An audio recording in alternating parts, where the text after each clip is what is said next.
Thanks, sir. Good morning, friends. Good morning. This morning's reading comes from the Christian Gospel of Matthew, which occurs later in Jesus' ministry at a time when he was definitely well seasoned and more well known. And we begin in the chapter 15, verse 21. Jesus went away to the district of Tyre, which was a Gentile region in what is now Lebanon, which is really cool to make that transition. Just then, a Canaanite woman who was a Gentile from that region came up and started shouting, "Have mercy on me, Lord, Son of David. My daughter is tormented by a demon." But he didn't answer her at all. His disciples urged him to send her away, for she keeps shouting after us. Jesus answered, "I was only sent to the lost sheep of the house of Israel." But she came and knelt down before him, saying, "Lord, help me." He responded, "It is not fair to take the children's food and throw it to the dogs."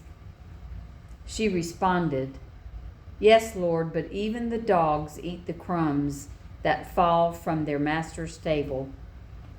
Jesus answered her, "Woman, great is your faith. Let it be done for you as you desire." And her daughter was healed in that moment. So this summer, as you know, I've shared with you 3 sayings that have been guideposts much of my adult life. But to be honest with you, I thought that was the end of my mini-series on words of wisdom. But as you might remember, the last time I was here, the message I discerned was yet another phrase, which was to be determined, TBD. But this Monday morning, I realized that today's message was no exception to that ongoing theme when I woke up hearing the whisper of yet another phrase. This one, most of you may recognize as a well-known Quaker saying, although I discovered this week we are not the ones who originated it. Yes, it can be found even today in the Britain Yearly Meeting book on Quaker faith and practice. So I thought I'd read it to you in its Quaker context. I brought with me my much worn, much faded Britain Yearly Meeting Quaker Faith and Practice, and it's in the section called Advices, number 17. "Do you respect that of God in everyone, though it may be expressed in unfamiliar ways or be difficult to discern? Each of us has a particular experience of God, and each must find their way to be true to it. When words are strange or disturbing to you, try to sense where they come from and what has nourished the lives of others. Listen patiently and seek the truth which other people's opinion may contain for you. Avoid hurtful criticism and provocative language. Do not allow the strength of your convictions to betray you into making statements or allegations that are unfair or untrue. Think it possible that you may be mistaken." Yep, that's the phrase that stirred me out of my sleep. Think it possible that you may be mistaken. I was kind of like, who, me? What was the show? You talking to me? But because this is a quandary I have wrestled with many times, way more than I've treasured the other sayings. This one has been really a quandary, because it's a straightforward challenge for us to live our life sincerely while examining deeply our own motivations and our behaviors. I have taken it to heart intentionally and humbly, but with some trepidation, maybe a handful of times in my life, because it requires honesty. So another thing I discovered this week is that the backstory to this saying's origins is astounding to me in many ways. The first of which is that its original use totally contradicts Quaker practice. And secondly, so much of that backstory parallels what we're living today. I'm like, I couldn't make this stuff up because I had no idea. The original saying was actually concurrent to Quakers, early Quakers. It was written as part of a letter in 1650 by Oliver Cromwell. Old hymn. Yeah, old hymn. Well, so I didn't take world history in college. I took American history. And to be polite, Oliver Cromwell was a renowned English parliamentarian. He was a statesman and the leader of the Puritan movement in England. I had no idea. Yeah, I didn't know. But more arguably, this I didn't know either. Cromwell is considered by many to be the one and only English military dictator. Yeah. Did not know that. Cromwell was writing this letter to the General Assembly of Scotland, which at the time was an independent country, not connected to England except by land. And he was asking them to reconsider their unwavering support of the English monarchy, which he himself had already pushed to dissolve with the beheading of the king, the original King Charles, just the year before. They had been living without a king since then. So in the absence of a king, and with what he called his righteous force of a well-fed, well-funded, well-armed, radical group of men, sound familiar? In an army called the New Model Army, Cromwell was planning to overrun Scotland in the very near future. So this letter he wrote was what he considered the Scots' final opportunity to submit what he wrote in the letter and believed to the Lord's work. The actual phrase from his letter is this: I beseech you in the bowels of Christ. So the gut was the heart in ancient times. So I beseech you in the bowels of Christ, think it possible you may be mistaken. Although Cromwell threatened that the blood of innocent Scots would be on the hands of the Scottish, the assembly leaders did not hesitate in their continued commitment to the English monarchy because it would ensure their religious, political, and cultural freedom.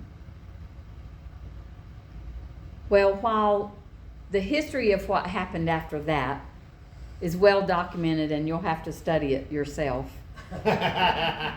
how this saying became woven into Quaker practice is still a mystery. I couldn't find any answers.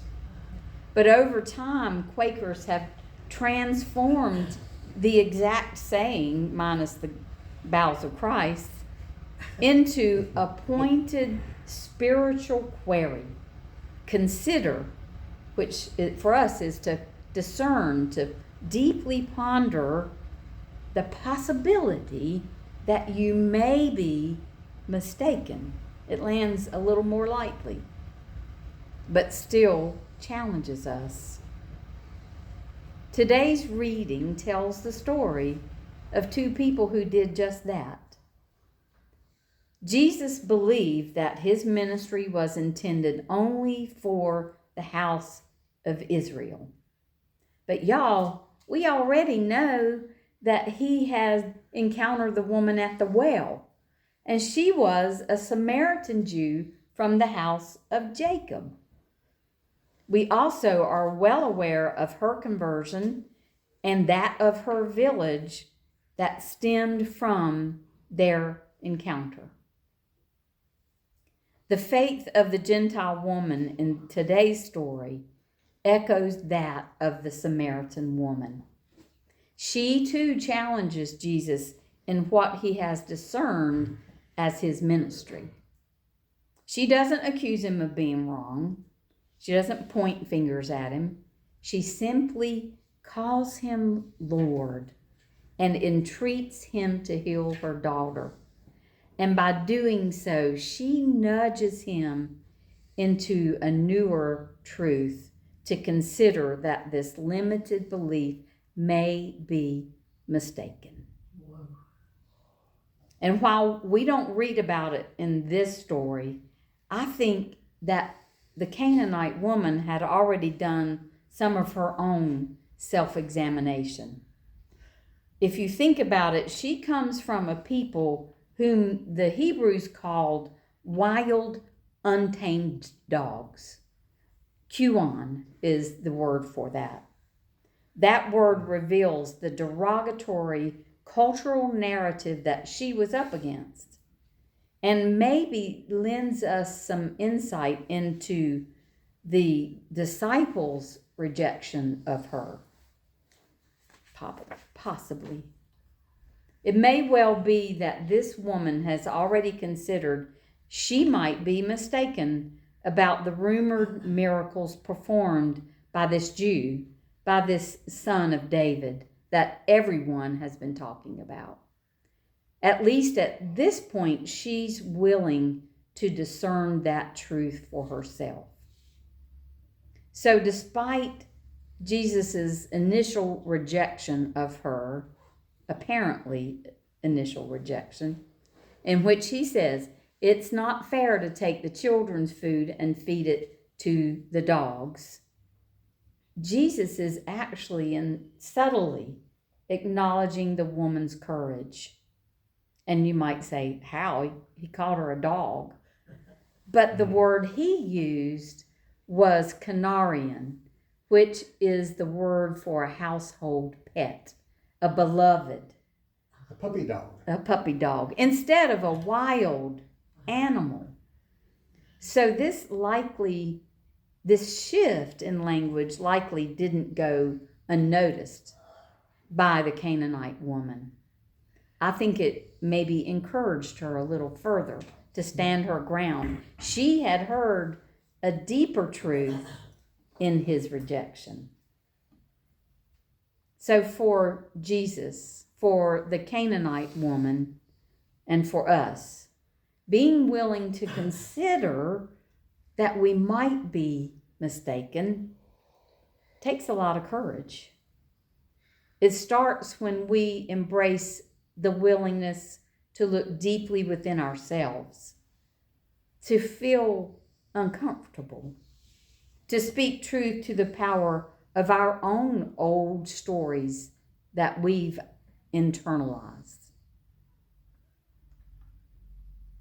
The worn out beliefs that protect us from feeling vulnerable, and outdated opinions that we repeat time and again without questioning ourselves. So to consider you may be mistaken requires sincere and honest reflection to discover whether or not what you're doing or what you're saying, what you're thinking or even believing still serves you well. Just as we've inherited this phrase, we've inherited beliefs, we've inherited thinking, ways of being at such an early age that we mistake them as still holding truth. or as my grandmother would say, still holding water. The gift in the possibility of being mistaken is that it can shed new light on how we might be more fully reconciled within ourselves.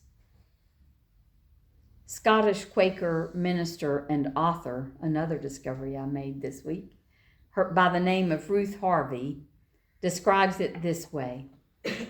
First, we're invited to be reconciled with ourselves, with all those parts of ourself we struggle to embrace, those character traits that we deny or even push away.